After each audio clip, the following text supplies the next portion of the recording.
Hello guys तो चलो देखा जे आज दिन जाक मु कौन सब करुँची। सकाळु सकाळु मु एठी जिम रु पळे आसीची, तापरे बेड को टिके सजेदेली। देन घर सजाड़ी सारला परे गछरे टिके पानी दबार थिला।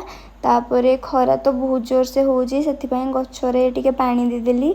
देन मु टिके अधिका सुंदर देखा जिबा पाई मुहरे टिके बरफ मारदेली। आउ तापरे आज मोर ब्रेकफास्ट रे थिला ओट्स। तापरे गाधे पाधे फ्रेश ही मु पळे आसली टिके ब्लैक कॉफी पीवा पाई। तापरे टिके ब्लैक कॉफी नहीं कि मु चलली बाहर को, कहीं ना बाहर उठीथिला वर्षा। तापरे आज संध्या रे मु टिके जाइथिली मार्केट।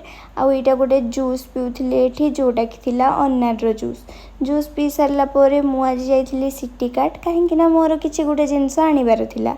तापरे मु सेठू भाबिली कौन गोटे चलो खाइबा। तापरे मते मिलगला डोसा, मु डोसा खाईदेली। देन सेठू टिके सैंडविच भी खाईदेली।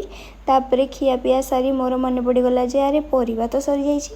सेठू चलिली परिबा आनी, तो परिबा नहीं कि मो रूम को पळे आसली। देन मुह फुह धोई चलली सोइबा पाई। Good night.